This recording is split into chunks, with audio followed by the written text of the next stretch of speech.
Welcome to a new session. ഇന്നത്തെ സെഷനിൽ നമ്മൾ ഇൻ്റഗ്രൽ മെത്തേഡ് ഓഫ് അനാലിസിസ് ആണ് സ്റ്റഡി ചെയ്യുന്നത്.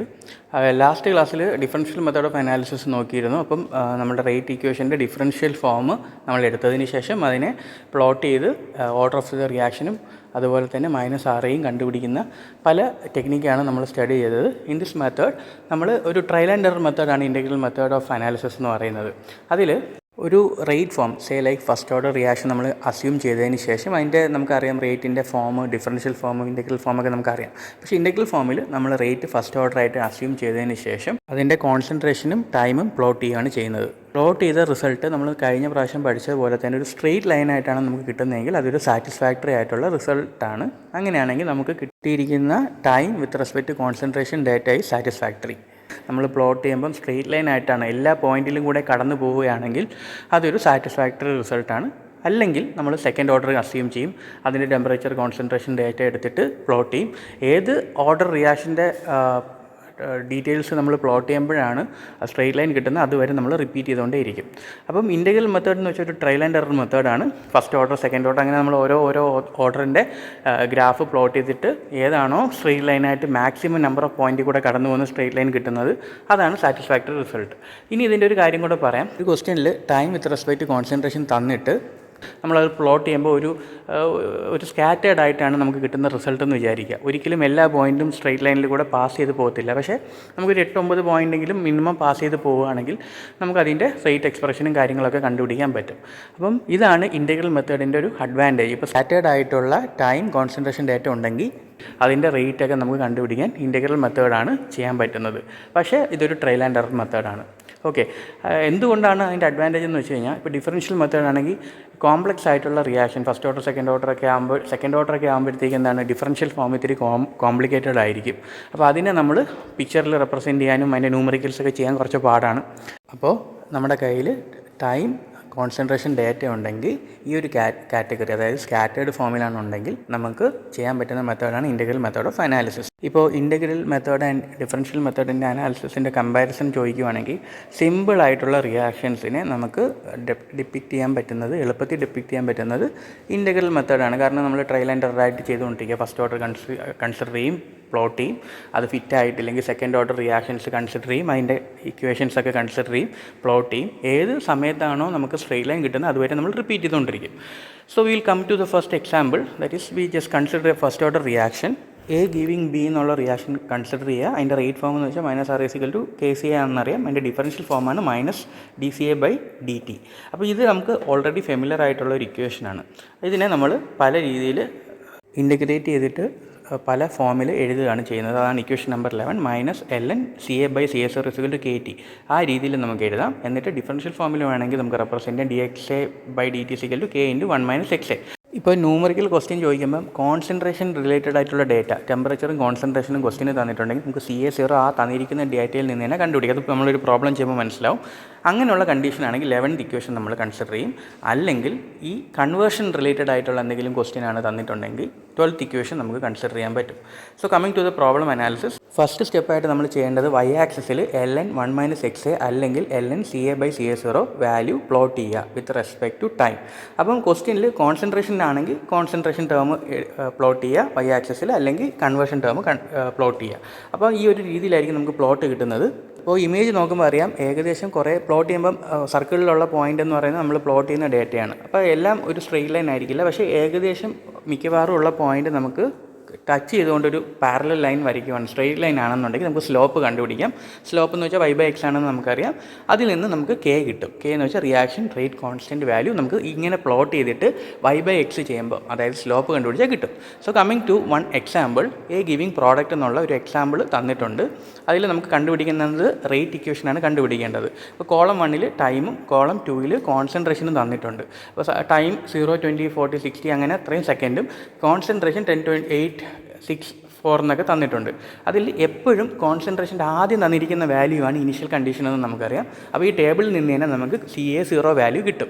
10 എന്ന് നമുക്ക് കൺസിഡർ ചെയ്യാം. ത്രൂ ഔട്ട് ദ പ്രോബ്ലം നമുക്കത് CA0ൻ്റെ വാല്യൂ എത്രയാണ് 10 എന്ന് നമ്മൾ അസ്യൂം ചെയ്ത് കാൽക്കുലേറ്റ് ചെയ്യും. CA വാല്യൂ ഒക്കെ തന്നിട്ടുണ്ട്. അപ്പോൾ നമ്മൾ ഫസ്റ്റ് സ്റ്റെപ്പ് എന്താ ചെയ്യേണ്ടത്, time with respect to concentration data plot ചെയ്യുകയാണ് ചെയ്യേണ്ടത്. ഈ ഒരു ക്വസ്റ്റ്യനിൽ കോൺസെൻട്രേഷനും ടൈമും ആണ് തന്നിരിക്കുന്നത്. അപ്പോൾ നമുക്ക് എന്തായാലും നേരത്തെ നമ്മൾ ഡിസ്കസ് ചെയ്ത 11th ഇക്വേഷൻ, അതായത് -ln(CA/CA0) = KT എന്നുള്ള ഫോമിലേക്കാണ് നമ്മൾ കൺവേർട്ട് ചെയ്യേണ്ടത്. എന്നിട്ട് വേണം പ്ലോട്ട് ചെയ്ത് നമ്മൾ സ്ട്രെയിറ്റ് ലൈൻ ആണെന്ന് നോക്കേണ്ടത്. അപ്പോൾ ഇക്വേഷൻ നമ്പർ 11 ആയിട്ടുള്ള -ln(CA/CA0) = KT, ആ ഇക്വേഷൻ മാത്രം കാണാതെ പഠിക്കുക. ആ ഫോമിലേക്ക് നമ്മൾ മൂന്നാമത് കണ്ടുപിടിക്കുക, ഒരു കോളം കൂടെ കണ്ടുപിടിക്കുക. അതായത് തേർഡ് കോളത്തിൽ അതാണ് റെപ്രസെൻറ്റ് ചെയ്തിരിക്കുന്നത്. ഞാൻ നേരത്തെ പറഞ്ഞു CA0 വാല്യൂ എപ്പോഴും 10 ആണ്. ആദ്യത്തെ വാല്യൂ കോൺസെൻട്രേഷൻ ക്വസ്റ്റ്യനിൽ തന്നിരിക്കുന്ന ആദ്യത്തെ വാല്യൂ 10 ആയതുകൊണ്ട് CA0 വാല്യൂ എപ്പോഴും 10 ആണ്. അപ്പം ln(CA/CA0) കണ്ടുപിടിക്കുക. തന്നിരിക്കുന്ന ടേബിളിൽ നിന്ന് തന്നെ നമുക്ക് ln(CA0/CA) കണ്ടുപിടിക്കുക. എന്നിട്ട് ടൈമുമായിട്ട് നമ്മൾ പ്ലോട്ട് ചെയ്യുക. അപ്പോൾ കാണുമ്പോൾ നോക്കുമ്പോൾ അറിയാം, ഒരു സ്ട്രെയിറ്റ് ലൈൻ അല്ല, നമുക്കൊരു ചെറുതായിട്ടൊരു കർവ് ആയിട്ടുള്ളൊരു ലൈനാണ് കിട്ടുന്നത്. അപ്പോൾ ഇത് നന്നായിട്ട് ഫിറ്റ് ചെയ്യുന്ന ഇൻ്റഗ്രൽ മെത്തേഡ് അല്ലാന്ന് നമുക്ക് മനസ്സിലാക്കാം. അതുകൊണ്ട് തന്നെ നെക്സ്റ്റ് സ്റ്റെപ്പ് വിൽ ബി, നമ്മൾ ട്രയൽ ആൻഡ് എറർ എന്ന് ഞാൻ ഓൾറെഡി പറഞ്ഞു. ഇതിൽ നിന്ന് നമുക്ക് റേറ്റ് കണ്ടുപിടിക്കാൻ പറ്റില്ല. y/x കണ്ടുപിടിക്കാൻ കുറച്ച് ബുദ്ധിമുട്ടാണ്, സ്ട്രെയിറ്റ് ലൈൻ അല്ല കിട്ടുന്നത്, അതാണ് കാരണം. അതുകൊണ്ട് നമ്മൾ സെക്കൻഡ് ഇക്വേഷൻ, അതായത് സെക്കൻഡ് ഓർഡർ റിയാക്ഷൻ കണ്ടുപിടിക്കും. എന്നിട്ട് നമ്മൾ അതിൽ പറയുന്നത് എന്താണ്, 1/c വിത്ത് റെസ്പെക്ട് ടു ടൈമാണ് നമുക്ക് വേണ്ടത്. ഇതിൽ സെക്കൻഡ് ഓർഡർ റിയാക്ഷൻ ആണെന്നുണ്ടെങ്കിൽ നമ്മളിപ്പോൾ 15a, 15b, 16 എന്ന് എഴുതിയിരിക്കുന്ന ഈ 3 ഇക്വേഷൻസ് ആണ് നമ്മൾ കൺസിഡർ ചെയ്യേണ്ടത്. ന്യൂമറിക്കൽ പ്രോബ്ലത്തിൽ നമ്മൾ 16th ഇക്വേഷനാണ് നമ്മൾ കൺസിഡർ ചെയ്യേണ്ടത്. ഇപ്പോൾ ക്വസ്റ്റ്യനിൽ 1/CA0യും CA തന്നിരിക്കുന്നത്. അപ്പോൾ നമുക്ക് CA0 ഒക്കെ കണ്ടുപിടിക്കാൻ എളുപ്പമല്ലേ. അപ്പോൾ അതിൽ നിന്ന് നമ്മൾ 1/CA കണ്ടുപിടിക്കുക. വിത്ത് റെസ്പെക്ട് ടു ടൈം നമ്മൾ പ്ലോട്ട് ചെയ്തിട്ട് അപ്പോഴും ഗ്രാഫ് നമുക്ക് നോക്കുന്നത് സ്ട്രെയിറ്റ് ലൈൻ അല്ല, ഒരു കർവ് ആയിട്ടുള്ള ഒരു ഗ്രാഫാണ് നമുക്ക് കിട്ടുന്നത്. So we have to consider another equation. Generally numerical problem ചെയ്യുന്ന സമയത്ത് നമ്മൾ ഫസ്റ്റ് ഓർഡർ നോക്കും, സ്ട്രെയിറ്റ് ലൈൻ ആണോ എന്ന് നോക്കും. അല്ലാന്നുണ്ടെങ്കിൽ സെക്കൻഡ് ഓർഡർ നോക്കും. അപ്പോഴും സ്ട്രെയിറ്റ് ലൈൻ അല്ലെങ്കിൽ നമ്മൾ nth ഓർഡർ റിയാക്ഷനാണ് കൺസിഡർ ചെയ്യേണ്ടത്. അതിൻ്റെ ഫോമാണ് ഇതിൽ എഴുതിയിരിക്കുന്നത്. ഈ ഒരു മെത്തേഡിനെ ഫ്രാക്ഷണൽ ലൈഫ് മെത്തേഡ് എന്നാണ് പറയുന്നത്. അതിൽ എഫ് വാല്യൂ എപ്പോഴും 80% ആയിട്ടാണ് എടുക്കുന്നതെന്ന് അസ്യൂം ചെയ്യുക. അതിൽ TF കണ്ടുപിടിക്കുന്ന ഫോർമുലയാണ് 0.81 (1 CA0 (1 - n) എന്ന് വെച്ചാൽ ഓർഡർ ഓഫ് ദ റിയാക്ഷൻ ആണെന്നറിയാം. K എന്ന് വെച്ചാൽ റേറ്റ് കോൺസ്റ്റൻ്റ് ആണെന്ന് നമുക്കറിയാം. സോ കമ്മിങ് ടു ഈ ഇക്വേഷൻ നമുക്ക് y=mx+c ഫോമിലേക്ക് നമ്മൾ മാറ്റി എഴുതണം. അതാണ് ഫസ്റ്റ് ഇക്വേഷൻ. നമ്മൾ ഈ ഡെറിവേഷൻ പഠിക്കേണ്ട കാര്യമില്ല, ജനറൽ ഇക്വേഷൻ മാത്രം പഠിച്ചാൽ മതി. ഓക്കെ, അപ്പോൾ y=mx+c ആകുമ്പോഴത്തേക്ക് log TF log 0.8 (1 - n - 1) (kn - 1) + 1 - n log CA0. അത് y=mx+c എന്നുള്ള ഫോമിലായി. നമ്മൾ ഫസ്റ്റ് ചെയ്യേണ്ടത് എഗെയിൻ നമ്മൾ പറഞ്ഞ പോലെ തന്നെ concentration with respect to time data നമ്മൾ പ്ലോട്ട് ചെയ്യുകയാണ് ചെയ്യേണ്ടത്. So this figure represent C/T plot. അതും ഒരു സ്മൂത്ത് ആയിട്ടുള്ളൊരു പോയിൻ്റ് അല്ല, പക്ഷേ നമുക്കിത് യൂസ് ചെയ്യാൻ പറ്റും. ഈ ഗ്രാഫ് നോക്കുകയാണെങ്കിൽ നമുക്കറിയാം concentration CA with respect to ടൈമാണ് പ്ലോട്ട് ചെയ്തിരിക്കുന്നത്. പ്ലോട്ട് ചെയ്യുമ്പോഴത്തേക്ക് നമുക്ക് CA വാല്യൂ, CA0 വാല്യൂ ഒക്കെ നമ്മൾ ഓൾറെഡി ക്വസ്റ്റ്യനിൽ നിന്ന് എടുത്ത് വെച്ചിട്ടുണ്ട്. ഓക്കെ, അതിൽ ഇപ്പോൾ ഇമേജ് നോക്കുമ്പോൾ 18.5, 59, 82 എന്നൊക്കെ ഉള്ള വാല്യൂ നമ്മൾ നോട്ട് ചെയ്യുക. എങ്ങനെ ഇൻ്റർപ്രറ്റ് ചെയ്യണമെന്ന് വെച്ച് കഴിഞ്ഞാൽ, ഇപ്പോൾ CA വാല്യൂ 4 ആണെന്ന് വയ്ക്കുക. അത് നമ്മുടെ കർവിലേക്ക് ഒന്ന് ഒരു പാരലൽ ലൈൻ വരയ്ക്കുക. അതിന് കറസ്പോണ്ടിങ് ആയിട്ട് എക്സ് ആക്സിസിലേക്ക് നോക്കുമ്പം 82 ആണ് വരുന്നത്. ഓക്കെ, അതേപോലെ ഓരോ പോയിൻറ്റും നമ്മളിതുപോലെ കറസ്പോണ്ടിങ് T വാല്യൂ കണ്ടുപിടിക്കാനാണ് നമ്മളിത് യൂസ് ചെയ്യേണ്ടത്. അങ്ങനെയാണ് ഈ ടേബിളിൽ കാണുന്ന TF വാല്യൂ നമ്മൾ കാൽക്കുലേറ്റ് ചെയ്യുന്നത്. ഈ രണ്ടെണ്ണത്തിൻ്റെ ഡിഫറൻസ്, അതായത് നേരത്തെ ഗ്രാഫ് ഒന്നും കൂടെ കൺസിഡർ ചെയ്യുക. അതിൽ TF വാല്യൂ, TF വാല്യൂ എന്ന് പറയുന്നത് ആദ്യത്തെ വാല്യൂ എത്രയാണ്? 18.5 - 0 ആണ് ആദ്യത്തെ വാല്യൂ. 82 - 59. മൂന്നാമത്തേന്ന് വെച്ചാൽ 215 - 180. അപ്പോൾ ഈ മെത്തേഡ് വഴിയാണ് നമുക്ക് വേണ്ട TF വാല്യൂ നമ്മൾ മെഷർ ചെയ്യുന്നത്. ആഫ്റ്റർവേർഡ്സ് അതാണ് ഈ മൂന്നാമത്തെ കോളത്തിൽ കാണിച്ചിരിക്കുന്നത്. TF വാല്യൂ കണ്ടുപിടിച്ചതിന് ശേഷം log TF വാല്യൂ കണ്ടുപിടിക്കുക. അതുപോലെ തന്നെ log CA0 വാല്യൂ കണ്ടുപിടിക്കുക. Then our next task is to plot like this. log T വാല്യൂം log CA0 വാല്യൂം വെച്ച് പ്ലോട്ട് ചെയ്യുക. അപ്പോൾ നമുക്ക് സ്വാഭാവികമായിട്ടും കിട്ടുന്ന എന്താണ്, ഒരു 3 പോയിൻ്റാണ്. മൂന്നും കൂടെ കമ്പൈൻ ചെയ്യുമ്പോൾ നമുക്കൊരു സ്ട്രെയിറ്റ് ലൈൻ കിട്ടും. അതിൻ്റെ സ്ലോപ്പ് വാല്യൂ എടുക്കുക. സ്ലോപ്പ് വാല്യൂ ആണ് നമ്മുടെ n എന്ന് പറയുന്നത്, order of reaction. n value എന്ന് വെച്ചാൽ ഈ ഒരു ഗ്രാഫ് log Tയും log CA0യും പ്ലോട്ട് ചെയ്യുമ്പോൾ കിട്ടുന്ന സ്ലോപ്പ് വാല്യൂ ആണ്. ഈ ഒരു ഇമേജിലെ കാൽക്കുലേഷനാണ് ഞാൻ പറയുന്നത്. 1.27 - 1.54 / 1 - 0.3 ചെയ്യുമ്പോൾ നമുക്ക് സ്ലോപ്പ് വാല്യൂ കിട്ടും. The slope value is n = 1.4 ആണ് ഈ ഒരു കേസിൽ വരുന്ന ആൻസർ. n എന്ന് വെച്ചാൽ ഓർഡർ ഓഫ് ദ റിയാക്ഷൻ ആണെന്ന് നമുക്കറിയാം. Now we have to substitute all value in the above equation. TF = 0.8 raised to 1 - n - 1 by kn - 1 into CA0 raised to 1 - n. ഈ ജനറൽ ഇക്വേഷനിൽ നമുക്ക് വേണ്ട n വാല്യൂ നമുക്ക് നേരത്തെ തൊട്ട് മുന്നേ കിട്ടി. 18.5 നമുക്കറിയാം. അപ്പോൾ ഇതിലെല്ലാം സബ്സ്റ്റിറ്റ്യൂട്ട് ചെയ്തിട്ടാണ് നമുക്ക് വേണ്ട റിയാക്ഷൻ റേറ്റ് കോൺസ്റ്റൻ്റ് ആയ K വാല്യൂ നമ്മൾ കാൽക്കുലേറ്റ് ചെയ്യുന്നത്. സോ ഫൈനലി നമുക്ക് റേറ്റ് ഓഫ് റിയാക്ഷൻ കിട്ടുന്നത് ഈ ഒരു വാല്യൂ ആണ്.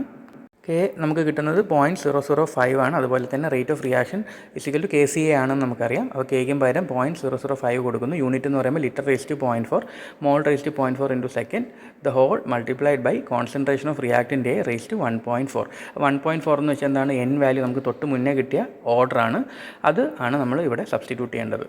The unit of -R is mole per litre into second. അപ്പം ഇത്രയുമാണ് ഇൻ്റഗ്രൽ മെത്തേഡിൻ്റെ ഒരു ഓവർവ്യൂ എന്ന് പറയുന്നത്. ഒരു ഓവറോൾ സമ്മറി എന്ന് വെച്ചാൽ ആദ്യം ഫസ്റ്റ് ഓർഡർ കൈനറ്റിക്സിൻ്റെ കോൺസെൻട്രേഷനും ടൈമും കൂടെ പ്ലോട്ട് ചെയ്യും, സ്ട്രെയിറ്റ് ലൈൻ ആണോ എന്ന് നോക്കും. അല്ലാന്നുണ്ടെങ്കിൽ അത് ഫെയിൽഡ് എന്ന് പറഞ്ഞിട്ട് സെക്കൻഡ് ഓർഡർ കൈനറ്റിക്സിൻ്റെ ടേംസ് എടുക്കും, പ്ലോട്ട് ചെയ്യും.